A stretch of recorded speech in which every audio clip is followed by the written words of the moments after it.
Subscribe to my channel and hit the bell icon so you never miss any video from my channel.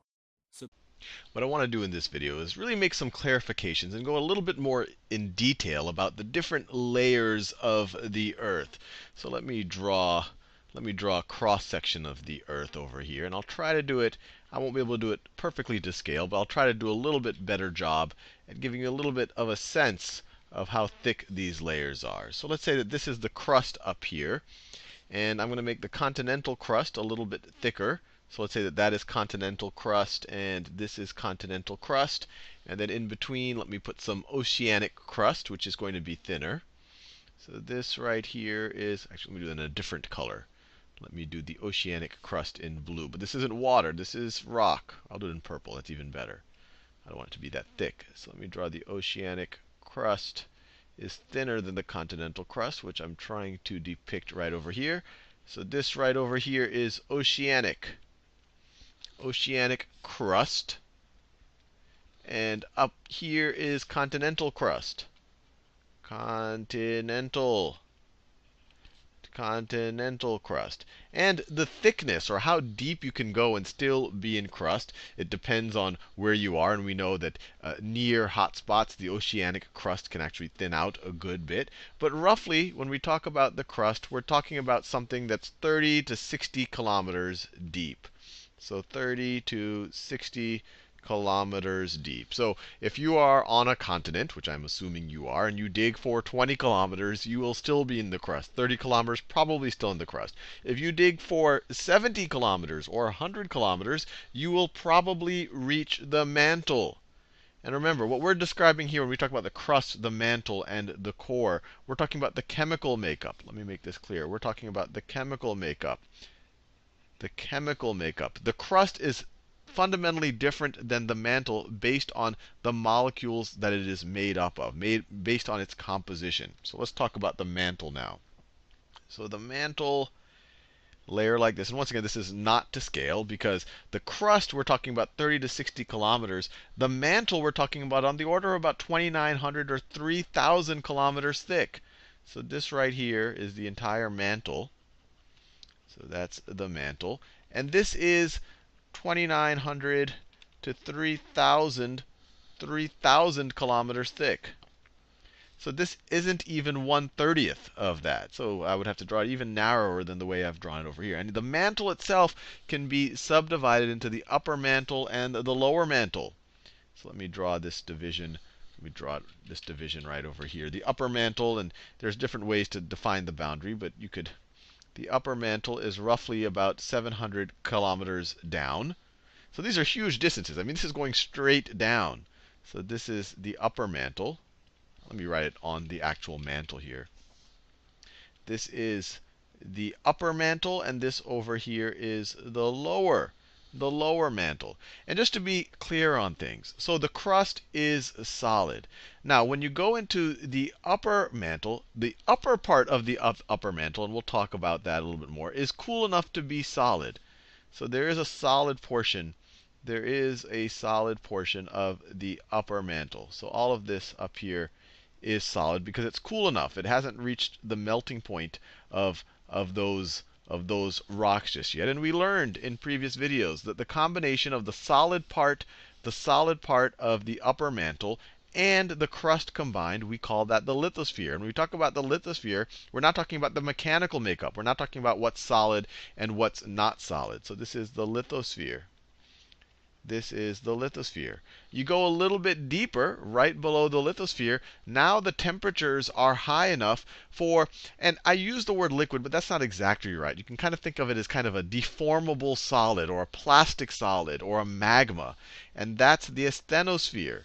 So this area right over here, this area right over here, the liquid part. Actually, I shouldn't use the word liquid. Kind of the deformable. It deforms over long periods of time. But it is more fluid than what we normally associate with rock. Magma would be a good way to think about it. That's what we call the asthenosphere. It is fluid, just not as fluid as water. It is more viscous than something like water. So this is the asthenosphere. Asthenosphere. atmosphere.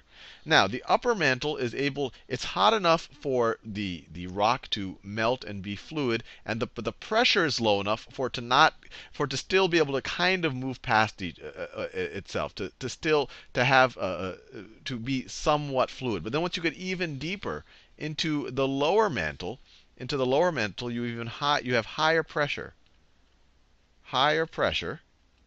and so it's still fluid, but it's less fluid. It's kind of thicker, I guess is the best way to think about it in the lower mantle. It's thicker. So this whole area over here, you could kind of think of it as melted rock. It's fluid, but the upper part of the melted rock is more fluid. It's able to move easier because there's less pressure. And the pressure is just from all of the rock that's above it. Remember, gravity is pulling down on everything. Gravity, every molecule here wants to go downward because of gravity. So it's applying pressure downward. So the deeper you go, the more pressure you get. Now, when we get even deeper than that, we get to the core, and the core is divided between the outer core and the inner core. So the outer core, and then of course you have the inner core. The inner core. And just so we have a sense for distances, the width or the thickness of the outer core is approximately 2,300 kilometers. So these are huge distances when you think about thickness. You could go down another 2,300 kilometers and you're in or once you go through the mantle, you can go 2,300 kilometers through the outer core, and then you're in the inner core, and that essentially takes you to the rest. That's essentially the center of the Earth. And the inner core, and maybe I should draw it, maybe I should draw the boundaries a little bit more to scale. Let me do it this way. It should actually look a little bit more like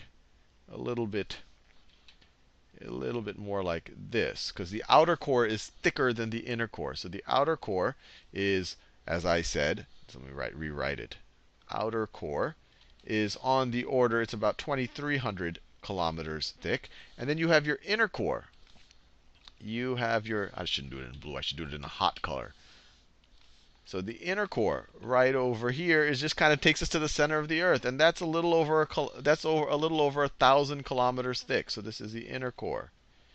Inner core, the number I have is about 1,200 kilometers thick. And both the entire core, both the outer core and the inner core, is mainly nickel and iron. And think about when the Earth was forming. What happens is when this whole Earth was super hot and it was kind of in a fluid state, the heavier elements were allowed to sink down when everything was fluid. The things that are in between or the things that were lighter would go up, and then the gases, things that would naturally be in a gaseous state, would kind of bubble up through that fluid, kind of the way actually, carbon bubbles up in a soda.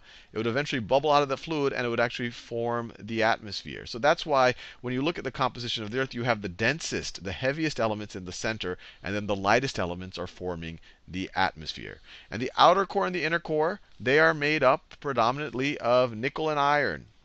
Nickel and iron. And their makeup is actually very similar. So this division, chemically, they have a very similar composition. What's different about them is, at the outer core, you have temperatures high enough that nickel and iron can melt, but the pressures are low enough that they can still be in a fluid state. So this is our liquid outer core. And this has a pretty low viscosity, especially even relative to the mantle. So that's why people kind of consider this in kind of a more traditional liquid state. But as you get deeper and deeper and deeper, the pressure becomes so huge as you get to the inner core. Remember, all of the weight of all of the rock above you, of these thousands of miles of rock above you, is all pushing down on the rock below it. So the inner core, even though the temperature is really, really, really hot, the pressure is so big that the molecules can't flow past each other. They can't be liquid. They're kind of jammed packed. And so the inner core, because of the high pressure, despite the high temperature, is solid. It's solid. So the difference here is actually a mechanical one between the outer core and the inner core. They're made up of the same things, roughly the same chemical makeup. It's just slightly or lower pressure on the outside, so you can actually be in a fluid state. So hopefully that clarifies and gives you a little bit of depth on the makeup of the Earth.